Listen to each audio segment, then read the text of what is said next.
क्या आपको पता था कि फाइटर प्लेन्स और हेलीकॉप्टर्स का भी म्यूजियम हो सकता है? आज हम आए हैं इंडियन एयरफोर्स म्यूजियम में, जो पालम एयरफोर्स स्टेशन के पास सिचुएटेड है। ये म्यूजियम 1967 में एस्टैब्लिश किया गया था और यहाँ पर भारतीय वायुसेना की स्थापना से लेकर आज तक की पूरी झलक देखने को मिलती है। यहाँ सिर्फ fighter planes, cargo planes, bombers और हेलीकॉप्टर्स का डिस्प्ले ही नहीं, बल्कि पेट्रियोटिज्म, टेक्नोलॉजी और हिस्ट्री का कॉन्फ्लुएंस भी देखने को मिलता है।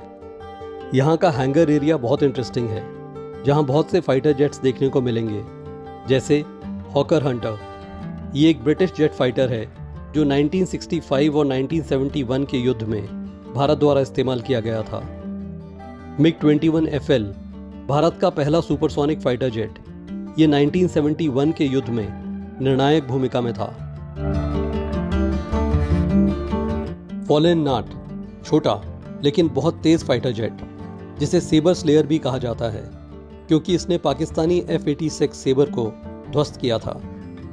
डसॉल्ट तूफानी, फ्रांस से आया ये जेट 1950 के दशक में वायुसेना की रीढ़ था।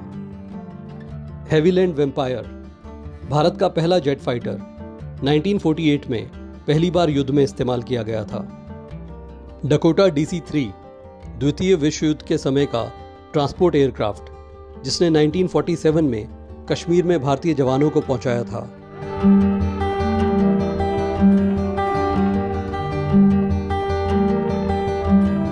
अब बात करते हैं हेलीकॉप्टर्स की। HAL चेतक, ये एक फ्रेंच हेलीकॉप्टर का वेरिएंट है। इसका इस्तेमाल खोज और बचाव, मेडिकल इवैक्यूएशन और सीमावर्ती इलाकों में आपूर्ति के लिए किया गया था। HAL चीता, ऊंचाई वाले क्षेत्रों में उड़ने में सक्षम, खासकर सियाचिन जैसी कठिन जगहों पर बेहद उपयोगी। और फिर ये अमेजिंग Mi-4 हेलीकॉप्टर, एक रूसी ट्रांसपोर्ट हेलीकॉप्टर जो भारत ने 1960 और 70 के दशक में उपयोग किया था। ओपन एयर डिस्प्ले में ये सभी विमान और हेलीकॉप्टर लगभग एक सीधी पंक्ति में रखे गए हैं। जब आप इनके सामने खड़े होते हैं तो ये अनुभव केवल देखने का ही नहीं होता, बल्कि महसूस करने का होता है। ऐसा लगता है जैसे आप पास्ट में चले गए हों।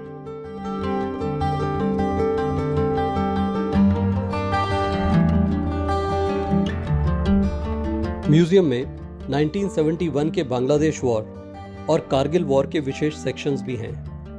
यहाँ आपको उन मिशंस की जानकारी मिलती है जहाँ भारतीय वायुसेना ने बहुत इंपॉर्टेंट रोल प्ले किया था। म्यूजियम में एक इंडोर गैलरी भी है। यहाँ पर वायुसेना के पुराने यूनिफॉर्म, मेडल्स, डॉक्यूमेंट्स और इंडियन एयरफोर्स के गौरवशाली इतिहास की झलक मिलती है। ये जगह सभी एज ग्रुप के लोगों को अपील करेगी। यहाँ की सोवेनियर शॉप में काफी इंटरेस्टिंग चीजें मिलती हैं।